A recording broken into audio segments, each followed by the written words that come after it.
오늘은 공산주의와 싸우지 않는 한국교회는 악하고 게으른 종이다, 이런 제목으로 말씀을 드리겠습니다. 먼저 성경 말씀을 제가 좀 읽도록 그렇게 하겠습니다. 근데 읽고 들어가기 전에 우리가 이 본문 말씀, 이 달란트 비유인데요, 여러분이 뭐 대부분 다 아십니다. 보통 우리가 이 설교자들이 이 본문을 가지고 설교할 때는 개인적인 적용을 합니다. 개인의 시간, 이거 달란트를 받았다. 또 개인의 영어로는 뭐 이제 time, treasure, talent 이렇게 3T를 얘기하는데, 네. 시간을 하나님께 우리가 달란트를 받았다. 또 우리의 그 재정을 달란트를 받았다. 또 우리의 재능을 달란트를 받았다. 그걸 우리가 잘 써야 된다. 이런 식으로 이제 적용을 합니다. 네. 그런데 오늘은 좀 다르게 적용을 좀 해보겠습니다. 여기 달란트를 우리 개인보다는 우리 좀 단체로 좀 더 넓혀서 한국 교회로 이렇게 우리가 생각을 해 보겠습니다. 그런 마음을 가지고 여러분들이 한번 이 본문 말씀을 읽으실 때 그렇게 생각해 보시기 바랍니다. 또 어떤 사람이 타국에 갈 때 그 종들을 불러 자기 소유를 맡김과 같으니 각각 그 재능대로 한 사람에게는 금 5달란트를, 한 사람에게는 2달란트를, 한 사람에게는 1달란트를 주고 떠났더니, 네, 겉으로는 공평하지가 않은 것 같아요. 네, 5, 2, 1. 네. 공산주의자들이 볼 때는 아이고 평등하지 않다 이렇게 얘기를 할 텐데, 네, 이 말씀 지난번에 제가 조갑재 대표 여러분이 잘 아시죠? 네, 한번 만났을 때 여러 가지 대화하는데, 목사님 이거 거기 달란트 비유는 그 자본주의 캐피탈리즘에 관한 그 말씀 아닌가요? 저한테 그렇게 말씀하셔서 맞습니다. 그렇게 제가 이야기를 했습니다. 공산주의가 아니라 자본주의의 네, 그 원리가 이 말씀 안에 들어있다는 그런 내용입니다. 네. 여러분이 이제 들으시면서 더 이해가 되십니다. 이 달란트라고 하는 거는요, 이 가치, 뭐 어떤 화폐로 쓰이기도 했고 또 무게로 쓰이기도 했습니다. 이 달란트는 무게로 하면 35kg 정도가 되고요. 이 달란트는 5달란트 정도면 어떤 사람은 이건 굉장한 부자다. 20년 동안 한 번 일을 안 하고도 그대로 끄떡없이 살 수 있는 그 정도의 이 돈의 양이 이 5달란트다. 그러니까 1달란트도 적은 그 액수가 아니라고 하는 얘기죠. 어떤 분들은 좀 줄여서 뭐 1000불이다. 달란트가 뭐 3만 불이다. 이렇게 얘기하는 사람들도 있는데, 하여튼 이게 화폐로도 또 무게로도 쓰여진다. 네, 이게 적은 돈이 아니다 하는 걸 우리가 좀 알 필요가 있겠습니다. 1달란트? 아이 그거 하나 가지고 그게 아닙니다. 5달란트 받은 자는 바로 가서 그것으로 장사하여서 또 5달란트를 남기고 이윤을 남겼습니다. 2달란트 받은 자도 그같이 하여 또 2달란트를 남겼을 때 가서 장사한 겁니다. 그거 가지고요. 받은 거 가지고 활용을 했다고 하는 겁니다. 그게 또 남겼습니다. 그런데 1달란트 받은 자는 어떻게 했냐면 이상한 짓을 했습니다. 가서 땅을 판 다음에 그 주인의 돈을 거기다 합쳐 넣었습니다. 장사하지 않고. 오랜 후에 그 종들의 주인이 돌아와서 그들과 결산을 합니다. 달란트 받았던 자는, 네, 5달란트. 5달란트를 더 가지고 와서 이르되, 주인이요, 내게 5달란트를 주셨는데 보소서 내가 또 5달란트를 남겼나이다. 잘했으니까 얼마나 그 주인을 만나기에 아주 마음이 편하겠습니까? 그 주인이 이르되 잘하였도다. 착하고 충성된 종아, 네가 적은 일에 충성하였음에 내가 많은 것을 네게 맡기리니 내 주인의 즐거움에 참여할지어다. 이렇게 칭찬하시고 아주 기쁨을 함께 나누시는 그런 주인을 여기서 보여주고 있습니다. 우리가 나중에 천국 갈 때 이런 칭찬을 들어야 되지 않겠습니까? 이 땅에서 내내 우리가 살다가 그 많은 시간을 우리가 살다가 주님 앞에 딱 섰을 때 착하고 충성된 종아라는 그 음성을 우리가 다 들어야 될 줄 믿습니다. 2달란트 받았던 자도 와서 이르되 주인이요, 내게 2달란트를 주셨는데 보소서 내가 또 2달란트를 남겼나이다. 4달란트가 있습니다. 그 주인이 이르되 똑같이 칭찬하죠. 잘하였도다. 착하고 충성된 종아, 네가 적은 일에 충성하였음에 내가 많은 것을 네게 맡기리니 네 주인의 즐거움에 참여할지어다. 여기 뭐 개인 소유처럼 그렇게 자기가 장사도 하고 이윤도 남기고 공산주의 사회에서는 이게 이렇게 있을 수가 없는 그런 일이죠. 네. 한 달란트 받았던 자는 와서 이르되 주인이여 당신은 굳은 사람이라 심지 않은 데서 거두고 해치지 않은 데서 해친다고 하는 건 씨앗을 뿌리는 걸 말합니다. 해치지 않고 씨앗도 뿌리지 않고 열매를 거두어서 모으는 줄을 내가 알았으므로 아니 주인을 오해를 해도 이렇게 오해할 수가 있습니까? 아니 세상에 이런 사람이 어디 있습니까? 심지 않은 데서 거두고 해치지 않은 데서 모으는 사람이 어디 있습니까? 이 사람은 어디서 온 사람입니까? 이 사람 화성에서 온 사람 아니에요? 두려워하여 나가서 당신의 달란트를 땅에 감추어 두었었나이다. 얼마나 다릅니까? 그리고 벗어서 당신의 것을 가지셨나이다. 주인이 잃어버린 건 없습니다만은 어떻게 말씀했습니까? 그 주인이 대답하여 이르되 악하고 게으른 종아 나는 심지 않은 데서 거두고 해치지 않은 데서 모으는 줄 네가 알았느냐?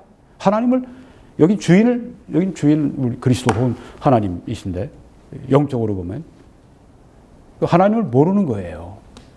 이 성경을 모르니 하나님을 알 수가 없죠. 하나님은 이 성경을 통해 계시해 주셨고 예수 그리스도를 통해 계시해 주셨고 자연을 통해서도 계시해 주셨는데 하나님의 성품, 하나님의 계획, 하나님의 이 모든 것들이 성경에 제일 자세하게 나와 있는데 말이죠. 우리 성경을 자꾸만 우리가 깊이 알 필요가 있습니다. 그러면 네가 마땅히 내 돈을 취리한 자들에게나 맡겼다가 내가 돌아와서 내 원금과 이자를 받게 하였을 것이니라 하고 은행에 맡겨도 좋고 그렇게 해야지 왜 땅에 그걸 갖다가 이렇게 파묻었냐 그런 말씀입니다. 그에게서 그 한 달란트를 뺏어서 10달란트 5달란트 가서 장사해서 5달란트 10달란트 가져온 그에게 주어라. 야, 이건 정말 공산주의는 아니죠. 네, 이건 정말 없는 사람은 일 안 하고 없는 그 사람은 다 뺏어가지고서 일 잘하는 사람한테 줘라. 왜 제가 자꾸만 이 말씀을 가지고 공산주의, 자본주의 얘기하는가 하면 오늘 공산주의와 싸우지 않는 한국 교회는 악하고 게으른 종이라고 하는 이 말씀을 제가 적용해서 전하려고 하기 때문입니다. 무릇 있는 자는 받아 풍족하게 되고 없는 자는 그 있는 것까지 빼앗기리라. 야, 이거 공산주의자들이 이거 들으면 미칠 일입니다. 네. 조금 이따가 여러분들의 제가 이제 그 내용을 좀 설명해 드리면, 더 잘 이렇게 이 대조를 이루면서 더 생각이 나실 겁니다. 무릇 있는 자는 받아 풍족하게 되고, 부익부 빈익빈입니까? 있는 자는 받아 풍족, 있는 자는 많이 가지고 있는 게 아니라 열심히 자기가 가지고 있는 것을 활용해서 인생을 아주 굉장히 아주 프로덕티브 하면은 생산적으로 산 거죠. 그런데 없는 자는 왜 없냐 하면은 생산적으로 살질 않았습니다. 있는 것까지도 빼앗겨요. 왜? 가지고 있어 보면 또 주면 또 땅 파고 또 집어넣을 거 아닙니까? 근데 이 사람 거 뺏어서 만약에 5달란트 한 사람에게 2달란트 한 사람한테 주면 그 한 달란트 가지고 또 한 달란트, 2달란트 가지고 올 거 아닙니까? 네. 주인에게 이롭게 하지 않습니까? 주인에게 충성하지 않습니까? 주인을 위해서 일하지 않습니까? 그런 사람, 그런 그리스도인이 우리가 되어야 한다고 하는 것이죠. 하나님이 우리에게 주셨으면 그걸 가지고 활용해서 남겨서 주인께 영광을 돌리고 주인을 이롭게 하고 주인의 창고를 우리가 더 이렇게 불리고 그런 일을 우리가 해야 된다고 하는 것이죠. 이 무익한 종을 바깥 어두운 데로 내쫓으라. 거기서 슬피 울며 이를 가리라. 심판을 여기에 말씀하시는 걸 볼 수 있습니다. 네.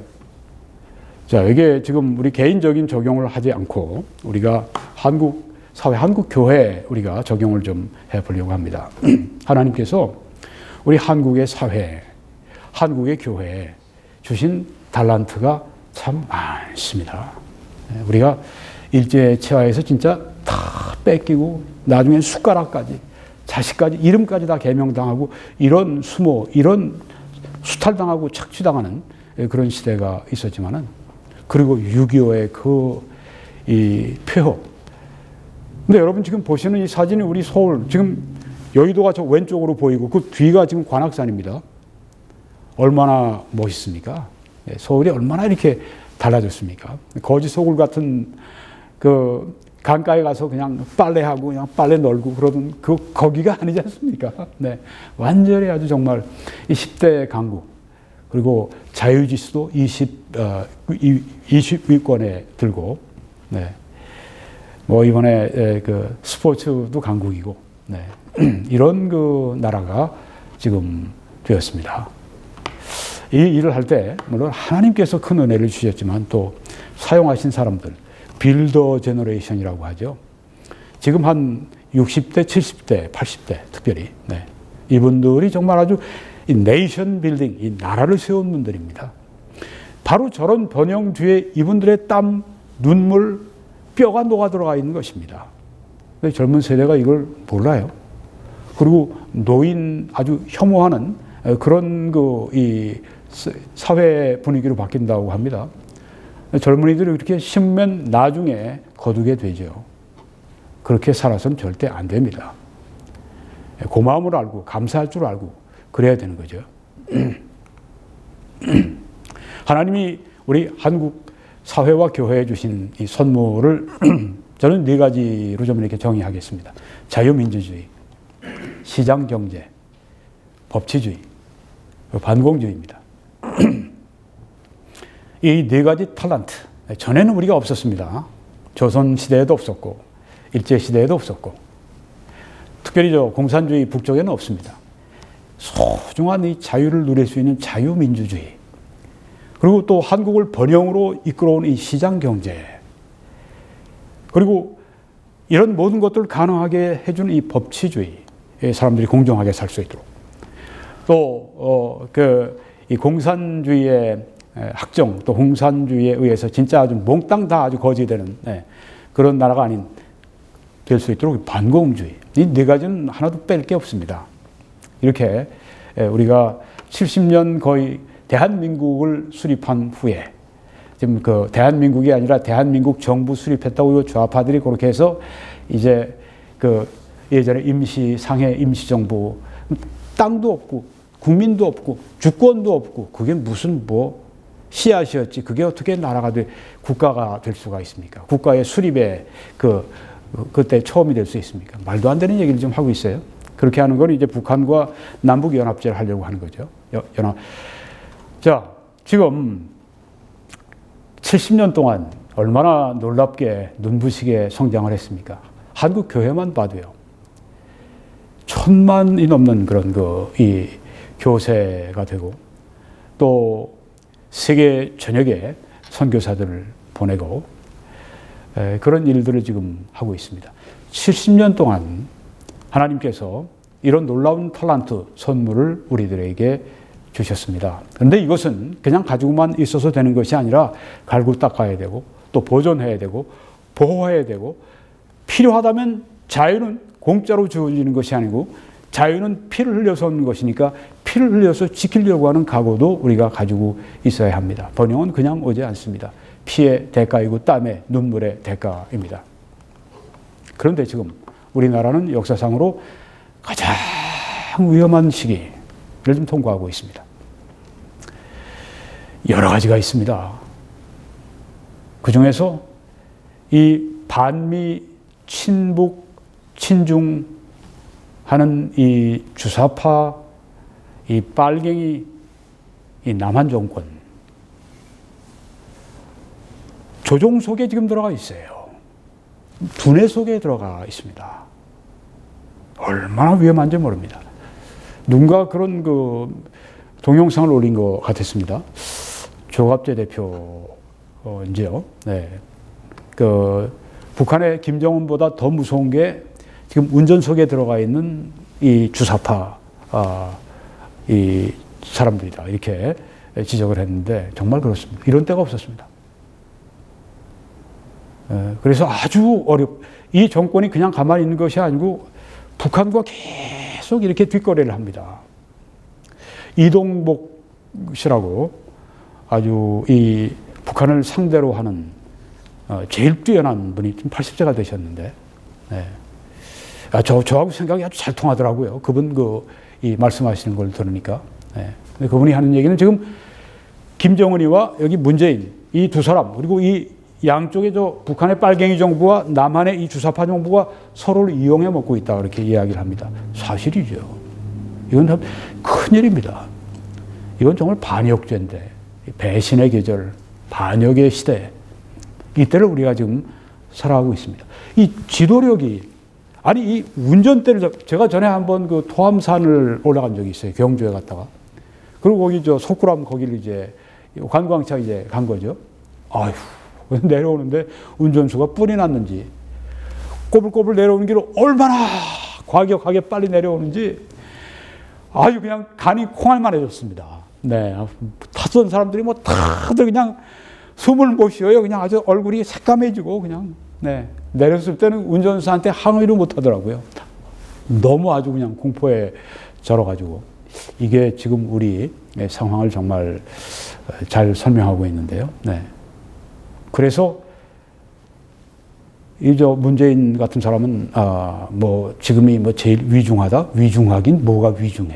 당신 때문이야.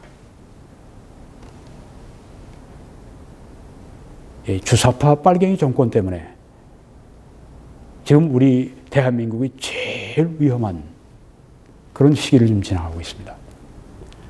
또 거의 70년 동안 뭐 온갖 그 난관을 다 극복을 하고 뭐 200~300만 명이 뭐 굶어 죽는 그런 동안에도 핵무장을 한 이 북한 김정은 3대째 결국은 이제 이 핵무장을 지금 하게 됐는데 핵무장 국가로 이제 인정받으려고 별 이 꼼수를 다 지금 쓰고 있죠. 네. 그렇게 하는 목적은 적화 통일 때문입니다. 이거 모르는 사람은 문재인하고 그 일당들입니다. 또 많은 좌파들이 이걸 모릅니다. 그냥 북한이 핵무장하는 건 그들 체제를 유지하려고 그러고 그들 미국으로부터 자신을 보존, 다 반미하는 것입니다. 그렇게 주장하는지 그렇게 정말 믿는지 그렇게 주장하는지 뭐 하도 그냥 거짓된 사람들이니까 뭘 생각하는지. 미국은 어떻습니까?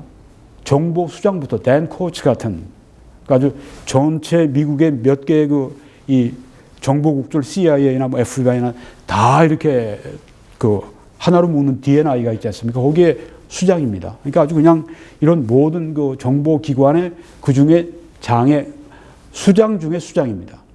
그분이 이번 청문회에서 아주 확실하게 말하지 않습니까? 그 북한이 핵무장하는 건 적화 통일하려고 하는 것이라고.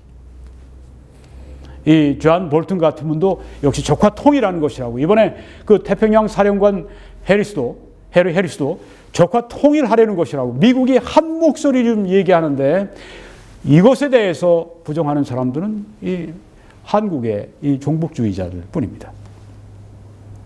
한국에서는 자기들이 좀 지금 인기가 있으니까 자기들이 의견이 맞는 것처럼 도관에 아주 그냥 진짜 우물 안의 개구리들이죠. 우물 안의 개구리들.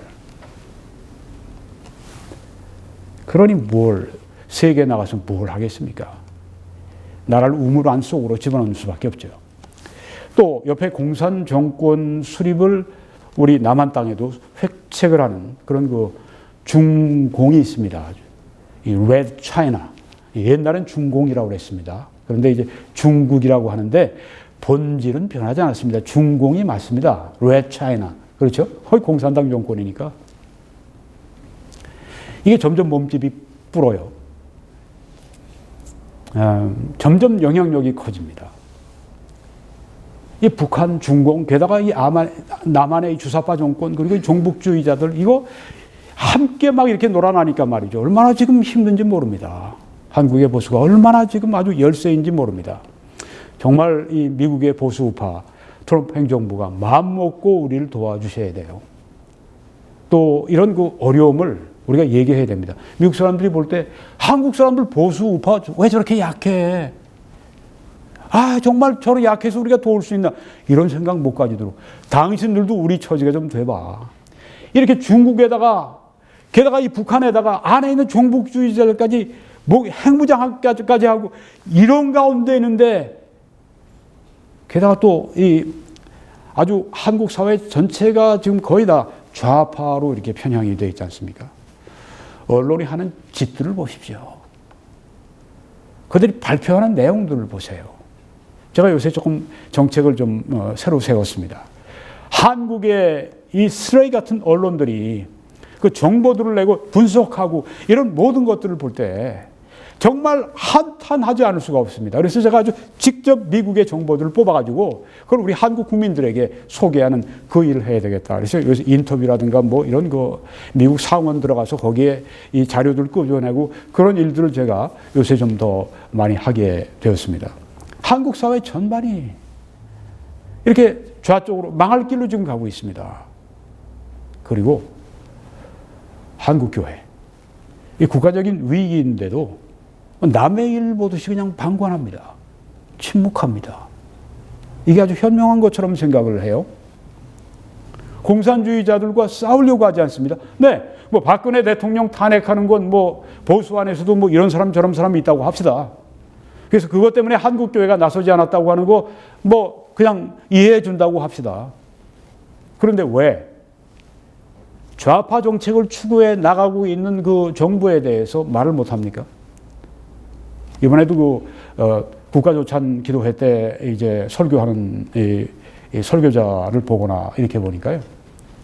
좌파의 그 철학, 좌파 이념에 대해서는 반대하고 하는데 이 문재인 씨 그 얘기할 때는 왜 이렇게 아주 그냥 그 갑자기 이렇게 아주 부드러운 정도가 아니라 물렁물렁해지는지.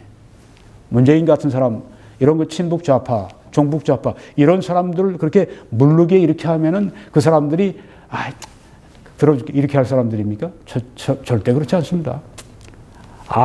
속으로 아주 우습게 합니다. 한국 목사들. 너희들 다 한다. 우습게 합니다. 설교자가 설교자가 될 때, 불의에 대해서 외치고, 불의한 정부에 대해서도 외치고, 싸우고, 그렇게 할 때, 정부가 얕보지를 않습니다. 그런데 그냥 그거 비 맞춰가지고 그냥 뭐 살살 구슬러가지고 그렇게 하려고 하는 그런 모습 보면서 야 정말 한국교회 참 큰일이다 하는 생각을 제가 이번에 또 더 가지게 됐습니다. 우리 교회 안에 우도 있고 좌도 있습니다. 그러니까 목사가 좌입니다, 우입니다 그렇게 얘기하면 한쪽은 다 빠져나가지 않겠습니까? 그러면 교회가 무너지는데 내가 어떻게 그렇게 얘기할 수 있습니까? 그런데 그건 좌우의 문제는 우리가 근본적으로 이 좌파의 이념이 성경적이냐 아니냐를 가려야죠. 그렇게 해서 좌파 이념에 대해서 비성경적인 것은 쳐서 설교를 해야 마땅하죠. 그 앉아있는 그 사람들 때문에 하나님의 말씀을 가지고 잘못된 죄에 대해서 지적하지 않는 건 설교자의 본분을 하지 않는 것입니다. 그 악하고 게으른 종이라고 성경에 분명히 말씀하고 있습니다.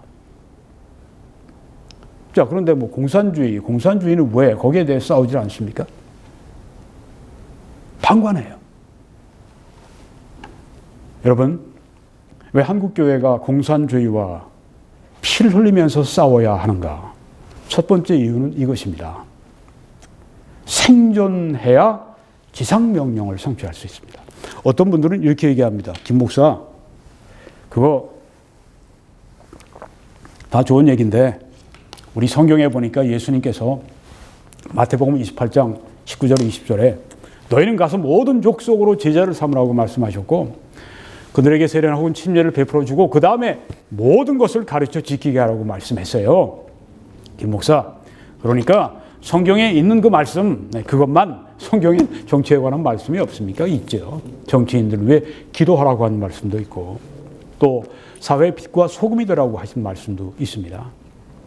정치하지 말라는 성경 말씀도 없고 또 그런 뭐 정치라는 용어를 써서 하라는 말씀도 없습니다. 그러니까 우리가 사회의 빛과 소금이라고 하는 것을 이 사회에서, 이 국가에서 우리가 적용하는 거기에 달려 있습니다. 그러니까 정치하지 말라, 정치 얘기하지 말라고 하는 그 목사님 설교자들은 이런 얘기를 들어야 마땅합니다. 투표도 하지 마세요. 왜? 그것도 정치 행위인데 왜 합니까? 투표할 때 어떻게 하라는 말도 하지 마세요. 그것도 정치 행위니까. 이율배반적이고 모순적인 일을 지금 하고 있다고 하는 것입니다. 지상명령이요? 생존해야 지상명령이 이루어지는 겁니다. 국가가 생존해야 교회가 그 안에서 살면서 또 성장하면서 생명력 있게 부흥하면서 그리스도의 지상 명령을 성취할 수 있는 것입니다. 지금 가서 북한 땅으로 가보십시오. 거기 지상 명령이 성취가 됩니까? 그들은 지금 지하로 스며들어서 지금 숨도 못 쉬고 찬송도 소리내서 기도도 소리내서 못하고 지금 저들이 모여서 그냥 웅크려가지고선 겨우 소리도 내지 않고 그들이 찬송도 제대로 못 부르고 기도도 제대로 소리내지 못하고 그러다가 발각되고 그렇게 되면 수용소로도 끌려 들어가고 이게 어떻게 지상 명령이 성취가 됩니까? 생존해야 합니다. 국가가 생존해야 합니다. 공산주의 사회 속으로 우리가 들어가게 돼서는 지상 명령을 성취하는 것은 요원한 사실입니다. 그것은 자유주의 국가들에게 그 안에 있는 교회들에게 맡기고 우리는 그저 박해받고 핍박받고 그냥 아무 일도 제대로 못하고 그렇게 지낸다고 하는 것입니다. 왜 우리가 공산주의와 싸워야 되는가? 그저 안철수라는 사람은 얼마 전에 그런 얘기를 했죠. 요새 우리나라에 간첩이 있습니까? 이런 사람들이 어떻게 정치인이 합니까? 당장 쫓겨나야 돼요. 뭐 서울시장? 박원순이는 그 서울시청 꼭대기에 있는 태극기를 내려가지고 그 밑에다 이제 세워놨는데 안철수 이 사람은 그런 얘기하는 거 보면 아주 그냥 그 깃대까지 뽑아서 다른 데 갖다 놓을지 모르겠어요. 참 저런 사람들이 대학에나 있고 연구소에나 있을 것이지. 그렇게 몰라요, 나라를. 종북주의자들이 간첩이 지금 5만 명이 이상이 지금 남한에 드글드글한데 간첩이 어디 있어? 이런 얘기를 하는 정치인이 인기가 있다고 그러니 말이죠. 참 한심합니다. 좀 뜻있는 젊은이들 가운데, 뭐 중년 가운데, 노년도 좋습니다. 훌륭한 그런 정치 지도자들이 좀 한국을 이끌어가면 좋겠어요. 생존해야 됩니다. 공산주의와 피 흘리기까지 우리가 싸워야 될 이유는 생존해야 됩니다. 지금 한국이 베트남처럼 캄보디아처럼 공산화 될 수 있는 아주 문턱에 와 있습니다. 왜냐하면 주사파 정부가 빨갱이들이 지금 청와대 절반을 이상을 차지하고 있습니다. 이동복 선생도 이번에 말씀을 하던데요. 한국교회가 거기에 대해서 한마디도 안 해요. 거기에 빨갱이들이 있다고 전향하지 않은 빨갱이들이 지금 우리나라에 지금 두뇌에 지금 들어가 있다고 말을 한마디도 못 해요. 큰일입니다. 공산주의 흑서라고 하는 책이 불란서에서 나왔습니다. 몇 년 전에. 여기에 보면은 크라임, 범죄, 테러, 공포, 레프레션, 압제 이걸 공산주의를 이렇게 세 가지 단어로 압축 표현했습니다. 숙청하고 집단 처형하고 집단 강제 이주시키고 정부가 만드는 그 대기근동 때문에 공산주의 이 조직 체계로부터 죽임을 당한 세계인의 숫자가 무려 1억 명입니다. 1억 명. 히틀러가 나치 독재하면서 죽인 사람 약 2,500만 명인데 공산주의자들은 히틀러가 그 죽인 숫자보다 4배나 더 많이 죽였다고 하는 것입니다. 공산주의는 그렇기 때문에 악입니다.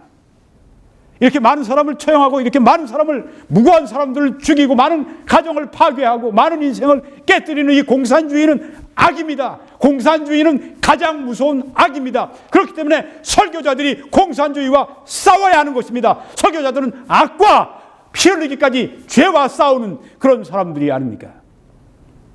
그런데 공산주의와 싸움을 하지 않는다고요. 게다가 우리가 지금 공산주의에 지금 아주 위협 앞에 완전히 노출되어 있고 지금 이런 상황 가운데도 싸우지 않겠다고요.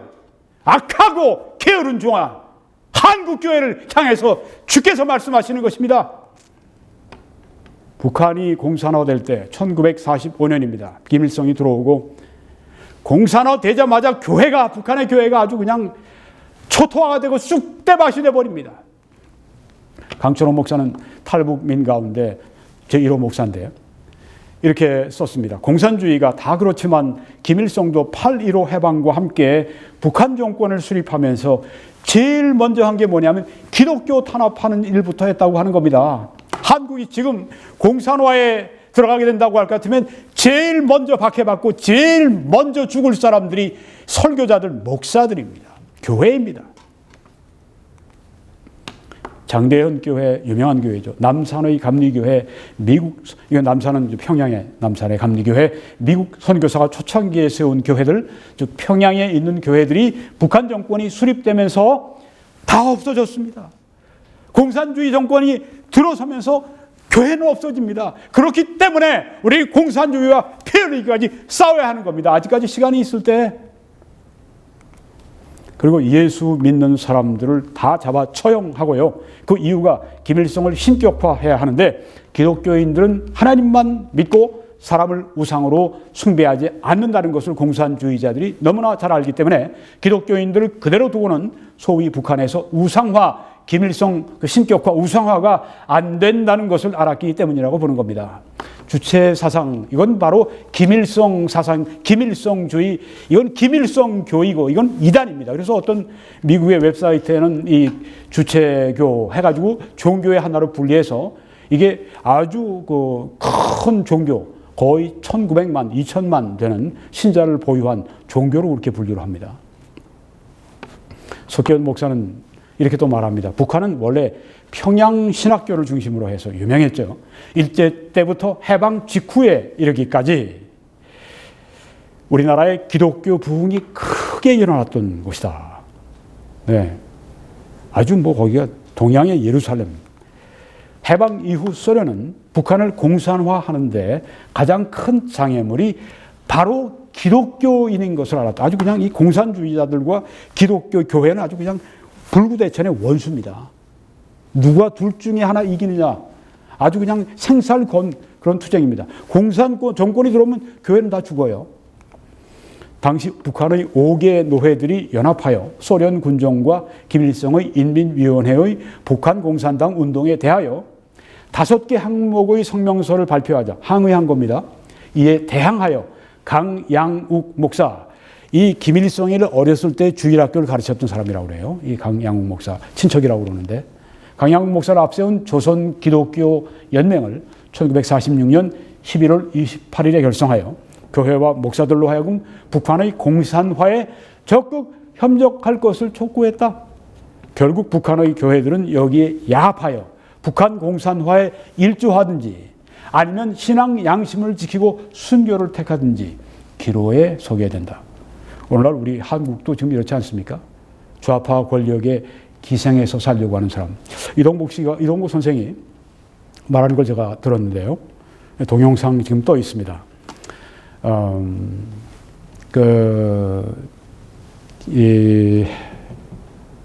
제가 그건 좀 나중에 좀 더 말씀드리도록 하고요.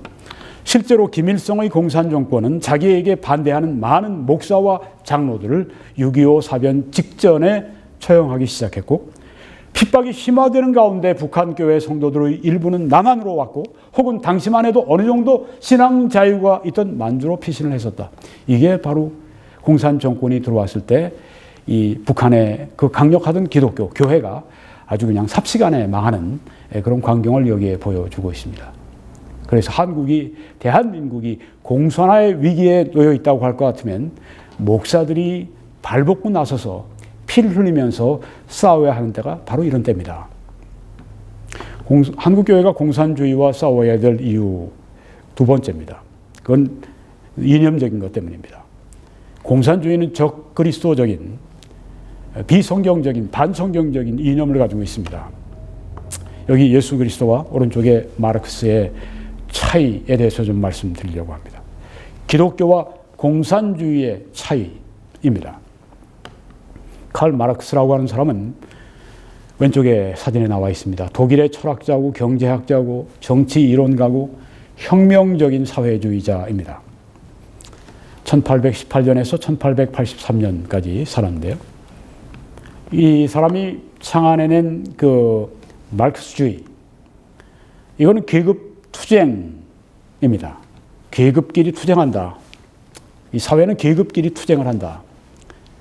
그리고 뭘 또 강조하냐면 모든 사람을 위한 결과의 평등입니다. 북한에서 실현을 했죠. 거의 모든 사람들을 다 아주 가난하게 거지같이 만드는 이 결과, 가난한 거지 같은 결과의 평등을 김일성 3대의 마르크스가 그걸 실현을 했습니다. 근데 이 사람은 어떻습니까? 여기에 오른쪽에 있는 사람, 요새 이 사람을 가리켜서 똥돼지라고 부르더군요. 네. 하도 잘 먹어가지고. 네. 이 사람은 그러니까 다른 일반 백성들하고는 좀 다른 클래스입니다. 그렇죠? 네. 똥돼지 클래스. 네. 거기에 속하는 사람입니다. 하도 먹고, 네. 비대해져가지고. 그 야윈 북한 사람들 앞에서 말이죠. 네. 마르크스주의는 어느 국가이든지 통치 계층은 역사적으로 낮은 계층을 압제했다. 이렇게 그 사람들에게 이 증오심을 심어주고 분열을 시킵니다. 계급이 없는 사회, 동질적인 사회를 창조하기 위해서는 사회적 혁명이 필요하다. 이렇게 말을 하죠. 혁명을 좋아합니다. 이 사람들은. 그래서 지금 문재인 이 사람이 우린 촛불 혁명으로 태어난 정권이다. 이런 얘기를 하죠. 아주 이 사람들이 혁명을 굉장히 좋아합니다. 여기 사회적 혁명이 필요하다. 그 사회를 개조하기 위해서는 계급이 없는 사회, 그 가지고 있는 자본가들, 부르주아가 프롤레타리아, 무산 계급을 착취하고 압제하는 거, 이거 없으려면, 계급을 없이 하려면 방법 다른 거 없다. 혁명을 해야 된다. 왜? 부르주아 계급이 쉽게 자신들의 특권을 놓으려고 하지 않기 때문에, 자본이나 자기들의 모든 것들을 놓으려고 하지 않기 때문에 혁명한다. 피를 흘린다고 하는 겁니다. 그 1억 명씩이나 죽이지 않았습니까? 그렇게 하니까. 살인 기계입니다. 마르크스주의는. 최상의 정부는 부를 균등하게 분배하는 것이다. 네. 아주 이론은 그럴싸합니다. 사유재산은 없습니다. 공산주의에서. 지난번에 추미애가 그래서 추미애라는 이름을 가진 여자가 중국 공산당 대회 또 거기에 겁도 없이 참석을 해가지고 오가면서 그런 얘기를 했죠. 중국을 보니까 참 좋더라. 거기에서는 정부가 다 땅 관리를 하고 사유 이렇게 땅 그런 것들은 중국이 다 관리하더라. 조금 사유가 요새 좀 시장 경제를 좀 넣긴 했지만 이런 얘기를 빨갱이 얘기를 좀 하고 돌아다닙니다. 모든 시민은 공동체를 위해, 국가를 위해 아낌없이 바쳐야 한다. 착취하는 거죠. 마르크스주의의 목표는 각 개인의 필요가 항상 충족되는 정부가 주도하는 이상향. 정부가 항상 주도합니다. 그러니까 이 사회주의 체제는 항상 큰 정부를 원합니다. 자유민주주의 체제는 항상 작은 정부를 원합니다. 개인들의 자유, 개인들의 그런 여러 가지 활동, 개인들이 주도권을 가지는 그런 사회, 이게 자유민주주의 체제면, 사회주의 체제는 그런 개인적인 모든 필요, 개인적인 모든 자유 이런 걸 다 억압하고 이게 다 정부가 다 소유하는, 정부가 독재해버리는, 정부가 주도하는 이상향이 아니라 정부가 주도하는 지옥을 만들어 놓는 것입니다. 이 오른쪽에 있는 똥돼지 클래스에 있는 저 사람이 아주 잘 보여주고 있지 않습니까? 마르크스주의는 약자들은 필요한 만큼 사회 공동의 자원으로부터 가져갈 수 있다. 약자들의 아주 천국. 그러니까 요새 문재인 씨가 사람들을 위한 경제, 그게 약자들을 위한 프롤레타리아. 그러니까 부르주아에서 이 돈 많은 사람들에게서 세금으로 다 갈취하고 걷어가지고 그 사람들을, 약자들을 돕겠다. 이제 그런 얘기입니다. 대기업에 다니는 그런 청년들처럼 중소기업에 다니는 그 청년들에게도 그만큼 돈을 주면 되지 않냐. 누가? 정부가 돈 내서. 누구 주머니에서? 정부 주머니에서 나오는 게 아니라 그 부자들 혹은 중산층들 모든 사람들 세금을 다 걷어갖고 그걸 자기가 주는 것처럼 그렇게 한다고 하는 것입니다. 그래서 이번에 지난번에 와서도 정부가 뭘 하는 거냐. 정부가 여러분들의 눈물을 닦아주겠다. 이게 다 사회주의 공산주의자들이 지금 하는 얘기입니다. 이걸 지금 문재인이라는 사람이 겁도 없이 지금 하고 있습니다. 그리고 빨갱이가 아니라고 하는 소리를 들으려고 지금 법정에서 투쟁까지 하고 있습니다. 창피한 줄 알아야 돼요. 마르크스주의는 사회주의라고 말하기도 하고 공산주의라고 말하기도 하고 국가주의 혹은 진보주의, 무슨 진보입니까? 자유주의, 별별 이름을 다 씁니다. 조금 이제 적용하는 데 따라서. 근데 마르크스주의는 이론은 아주 뭐 그냥 뻔드르한데 현실에서는 성공한 적이 결코 없습니다. 한 번도 없습니다. 안 됩니다. 왜 안 됩니까? 사람들이 가지고 있는 탐욕이 있고 사람들이 가지고 있는 부정부패가 있고 이게 절대 현실에서 성공한 적이 없다고 하는 것입니다. 소련이 망했지 않습니까? 그래서 마르크스주의가 정부의 모델이 되는 경우, 즉 공산정부가 들어서게 되면 기독교는 항상 박해를 받았습니다. 지금 문재인 주도로 하는 이 사회주의 체제는 결국 기독교를 박해하는 체제가 될 것입니다. 그런데 지금 이 한국의 설교자들이 숨죽이고 말도 못하고 있습니까? 참 이걸 비겁하다고 얘기해야 될지. 공산주의와 싸우지 않는 한국교회, 악하고 게으른 종이고, 아까 악하고 게으른 종의 말로가 어떻게 되는지 성경이 말씀하고 있지 않습니까? 저 악한 종을 밖에 어두운 데 쫓아내라. 거기서 울며 심히 이를 갈미 있으리라. 공산주의와 싸우지 않는 한국교회는 심판받아 마땅합니다. 공산주의와 지금 피해르기까지 싸우지 않는 설교자들은 나중에 단두대에서 목이 떨어져도 할 말 없습니다. 기독교와 마르크스주의는, 공산주의는 연결이 안 되는 근본적인 차이를 가지고 있습니다. 오른쪽부터 보시면 마르크스는 사람들의 행복의 첫 번째 필요 조건은 종교를 폐지하는 것이다 이렇게 얘기를 했습니다. 왜? 종교는 아편이니까, 아편 먹으면 안 되니까 종교를 폐지하는 게 행복으로 가는 첫 걸음이다. 이게 마르크스가 주장하는 겁니다. 예수님은 너희는 먼저 그의 나라와 그의 의, 하나님의 나라와 하나님의 의를 구하라. 그리하면 이 모든 것을 너희에게 더해 주시겠다고 말씀을 했습니다. 하나님의 나라와 의를 구하는 것부터 해라. 그러면 하나님이 다 책임져 주신다. 그런데 여기 마르크스는 아니, 하나님 다 때려부셔. 종교 폐지. 그래야 행복해져. 이렇게 얘기한 적그리스도적인 이야기죠. 오른쪽에 보시면 모든 시민들을 위한 프롤레타리아 계급을 위한 공급자요. 그들을 보존해 주는 자요. 또 보호자요. 입법자는 국가다. 이렇게 얘기합니다. 국가주의라고 그러죠. 공산주의를. 근데 왼쪽에 보시면 성경에 나의 하나님이 그리스도 예수 안에서 영광 가운데 그 풍성한 대로 너희 모든 쓸 것을 채워주시리라 이렇게 말씀을 했습니다. 하나님께서 공급자가 되시고 하나님이 보호자가 되시고 하나님이 보존자가 되시고 하나님이 입법자가 되시는데 그거를 마르크스는 국가로 바꿔버린 겁니다. 국가가 신이 되어버린 것입니다. 그렇기 때문에 국가가 우상 숭배가 된 것이죠. 적그리스도적입니다. 그래서 우리는 공산주의 이념과 싸워야 합니다. 또 오른쪽에 보시면 공산주의는 사유재산을 폐지합니다. 국가가 개인의 땅을 다 몰수하고 모든 것을 다 몰수해버립니다.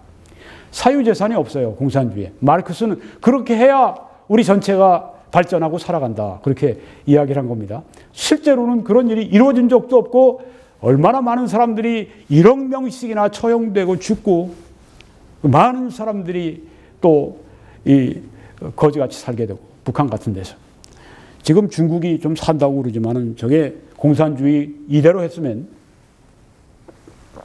지금 아마 거기서 거지 국가였을 겁니다. 그걸 이제 바꿨기 때문에 지금 그만큼 살게 됐는데 왼쪽에 보시면 성경에 도둑질하지 말지니라고 말씀했습니다.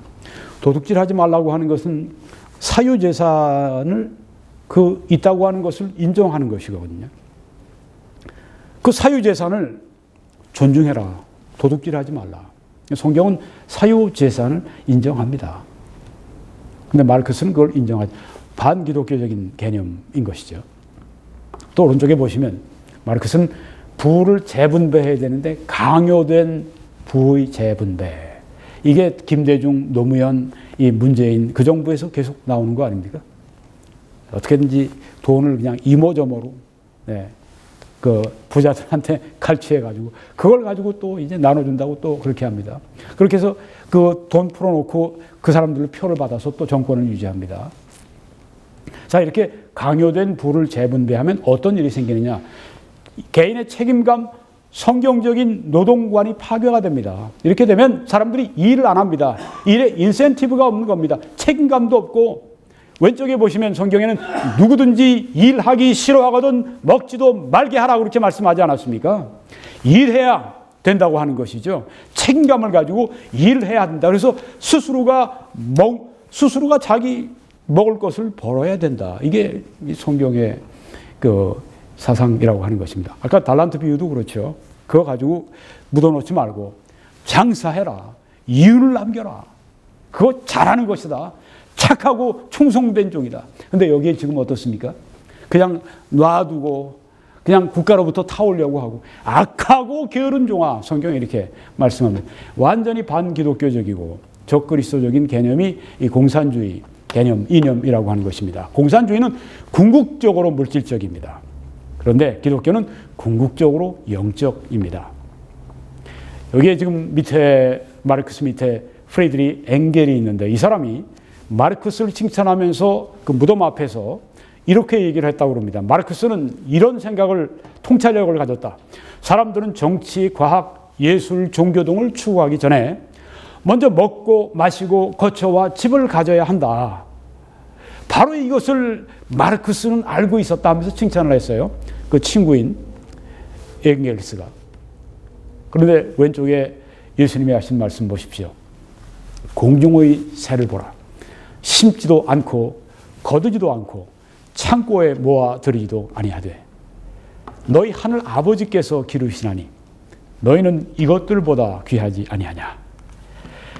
너희는 먼저 그의 하나님의 나라와 하나님의 의를 구하라. 그리하면 이 모든 것을 너희에게 더하시리라. 이렇게 말씀을 했습니다. 완전히 방향이 거꾸로 가는 것이죠. 하나님의 나라와 의를 구하면서, 물론 성경에 열심히 일하라고 했습니다. 열심히 일하고 할 일 우리가 하면서 하나님의 나라와 의를 우리가 위해서 살면 하나님이 우리의 모든 이 손으로 하는 일에 범사에 복을 주시게 하셔서 우리로 하여금 그 소산을 가지고 먹고 누릴 뿐 아니라 나눠줄 수 있도록 그렇게 하나님이 하신다고 하는 말씀입니다. 완전히 이 거꾸로 그 마르크스가 가는 걸 볼 수가 있습니다.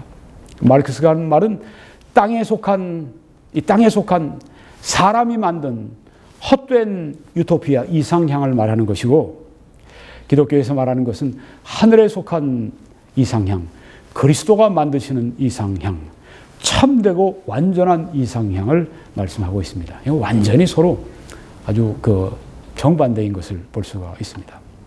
여러분, 여기에 이 사진에 이렇게 꼭 그 낫같이 생겨 있는, 여기가 케이프 카드, 매사추세츠주에 있는 케이프 카드 만입니다. 여기에 1620년이면 굉장히 오래됐죠. 거의 400년 됐네요. 1620년 11월 11일에 그 유명한 이 영국에서 청교도들이, 이 필그림들이 배를 타고 우린 영국에서 살 수 없다. 영국은 신앙의 자유가 없다. 우리 신앙의 양심을 따라 성경의 말씀 그대로 우리가 섬길 수가 없다. 마음대로 이 성경을 변형해서 영국 정부에서 그렇게 해놓은 그런 영국 교회, 거기를 우리는 따라서 살아갈 수 없다. 우린 성경대로 살고 싶다. 그래서 그들이 영국 정부를 벗어나서 신천지로 그들이 목숨을 걸고 오게 됩니다. 여긴 학교도 없었고, 여긴 병원도 없었고, 여기는 교회당도 없었고, 여긴 아무것도 없습니다. 여기 온 거예요. 왜? 신앙의 자유 때문에, 자유가 소중하기 때문에 목숨을 걸었던 것입니다. 그리고 여기에 지금 도착을 했습니다. 이분들이 처음에 공동체 생활을 했다고 그래요. 이제 사유재산 없고 또 먹을 걸 다 균등하게 이렇게 나눠주고, 그런데 실패했어요. 왜? 열심히 일할 그 장려책이 없으니까 일을 안 하게 되고 완전 실패하게 됐다고 하는 겁니다. 참 그 자본주의의 땅, 미국. 처음에 왔던 분들이 이런 시도를 한번 해봤었는데 실패했다고 하는 것입니다. 이렇게 그들은 기독교인들이었거든요. 공동체 생활을, 그러니까 마르크스주의, 물론 공동체 개념이 다르지만, 기독교를 마르크스주의, 공산주의와 결합하려고 하는 시도를 했는데 실패하는 이유가 무엇인가? 이런 게 달라요. 우리는 하나님이 모든 것의 중심이시지만 여기에 마르크스는 하나님은 아편이다 이렇게 얘기를 합니다. 이거 버려야 된다. 버려야 행복하다. 네. 맞지가 않죠. 기독교와 어떻게 공산주의가 맞습니까? 그걸 그냥 열심히 맞춰보려고 하는 사람들이 지금 우리나라에도 있고요.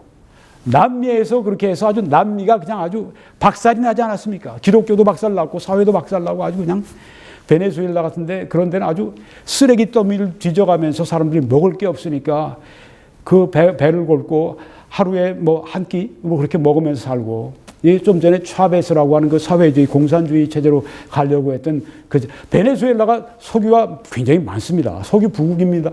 임에도 불구하고 그렇게 사회주의 체제가 들어가면 그렇게 아주 좌파 사상이 들어가면 아주 그냥 이렇게 모든 게 다 아주 그냥 망가지고 고장나고 그렇게 사람들을 불행하고 실패하고 괴롭게 만든다고 하는 것입니다. 가정도 해체되고 개인도 그렇게 되고, 얼마나 많은 이 중남미에서 얼마나 많은 지금 난민들이 미국으로 막 쏟아져 들어옵니까? 거기 있으면 갱들, 거기 있으면 마약 갱들에 언제 죽을지 모르니까 막 몰려온다고 하는 거예요. 참, 왜 이런 좌파 이런 사상 때문에 실패했기 때문에 그렇게 된 것입니다. 좌파는 죄에 대한 관념이 없어요. 그냥 인권, 소수 이런 얘기합니다. 그러니까 망하는 수밖에. 죄를 지으니까. 평등, 책임감 이런 곳이 다 어디 있습니까? 그냥 뭐 국가가 다 뺏어서 그냥 다 그렇게 평등하게 만들어주는 하향 평준화. 사람의 생명의 가치. 절대 이게 결합이 안 됩니다. 여기 성경에 보니까 사도행전 2장에 믿는 사람이 다 함께 있어서 모든 물건을 서로 통용하고 또 재산과 소유를 팔아서 각 사람의 필요를 따라 나눠주며, 공산주의처럼 이렇게 비춰질 수가 있죠. 네. 그런데 여기에 이 공동체는요, 어떤 것이냐면 이걸 이렇게 사도들이 명해서 이렇게 한 것이 아닙니다. 지금 여기 이 말씀한 건 명령적으로 이렇게 해라. 모든 그리스도인들은 이렇게 해라. 뭐 한국에 있는, 뭐 미국에 있는, 캐나다에 있는 그리스도인들 교회들은 이렇게 해라. 이렇게 준 말씀이 아닙니다. 이 말씀은 그때 그 당시에 이렇게 그 특별한 필요를 이 그리스도인들이 이렇게 맞추며 생활했다. 그걸 보여주는 겁니다. 명령이 아닙니다. 서술입니다. 그리고 이건 지난번에 말씀드렸지만 예수님의 사랑으로 그들이 자발적으로 나눈 것이지 뭐 정부가 개입해서 뭐 그렇게 강제적으로 하고 그런 것이 아니라고 하는 것입니다. 자, 이제 거의 마쳤는데요. 이제 이렇게 자꾸만 기독교하고 이렇게 자꾸만 사회주의를 이렇게 혼합시키려고 하는 사람, 이동복 선생이 한 얘기 가운데 하나가, 성공회 대학 교수가 있는데, 그분 말씀하는 거 그러니까 완전 새빨간 빨갱이더군요. 우리 국정원 들어가서 몽땅 다 뒤집어 엎고 그런 사람이 그 사람이랍니다. 지금 개헌하는데 앞장선 사람이 그 사람이랍니다. 그러면서 이동복 씨가 이런 사람 우리나라를 어디로 이끌고 가겠냐고 이렇게 말씀하시는데, 그거 뭐 완전 빨갱이에요. 그건 뭐 성공회 대학 교수, 무슨 뭐 신부, 뭐 목사, 뭐 신학자, 완전히 빨갱이들입니다. 이 성경과 완전히 반기독교적이고 반그리스도적인 완전히 빨갱이 사상 가지고 있는, 오늘 제가 쭉 일부러 이 말씀을 드린 겁니다. 왜 교회가 좌파 사상을 버려야 하고 왜 교회가 공산주의와 싸워야 하는지에 대해서 오늘 그 이념적 사상적 토대를 말씀드린 겁니다. 엥겔스라고 하는 이 아까 말씀드린 마르크스의 이 협조자가 같이 책도 썼습니다. 이렇게 말을 했습니다. 이 좋은 사람들 누굽니까? 사도행전 2장 조금 전에 봤던 그 말씀, 그거로 사회주의가 이게 바로 이거 사회주의다, 이거 하자. 지금 그 성공회 대학 교수 이름이 뭔가, 하여튼 그 사람 똑같은 사람들이에요. 그냥 좋은 말로 한 겁니다. 이 좋은 사람들, 이 어리석은 사람들, 이 가짜들, 이 말입니다. 그들이 최상의 그리스도인들로 자처하지만 실제로는 그렇지 않다. 누가 얘기합니까? 공산주의자가 하는 얘기예요, 지금. 다른 공산주의자의 원조가 하는 얘기입니다. 마르크스와의 친구, 함께 이 책을 썼던 이 엥겔스가 하는 얘기입니다.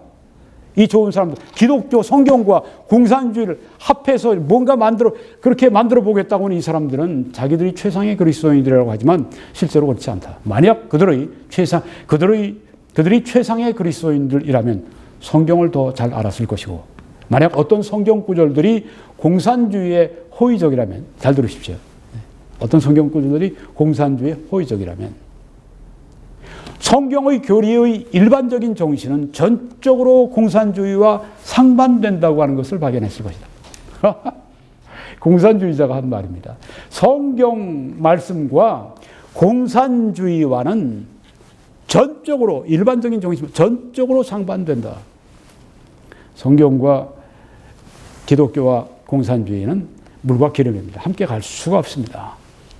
소위 뭐 신분이 목사니 이러면서 사회주의 체제, 공산주의 체제 얘기하는 사람들은 이란보다 더 나쁜 사람들입니다.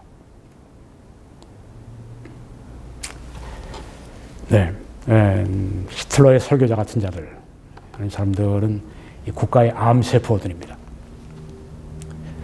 한국교회의 모범, 독일의 고백교회의 말씀을 잠깐 드리고 끝내겠습니다.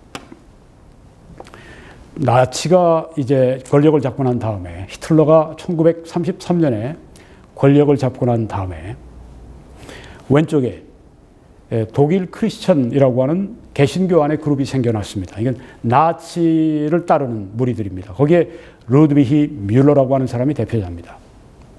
그런데 독일의 나치가 이게 적그리스도적이고 교회를 또한 교회와 반대된다고 하는 것을 이 살아있는 그리스도인들이 Confessing Church, 고백 교회를 그들이 이 연대를 만듭니다.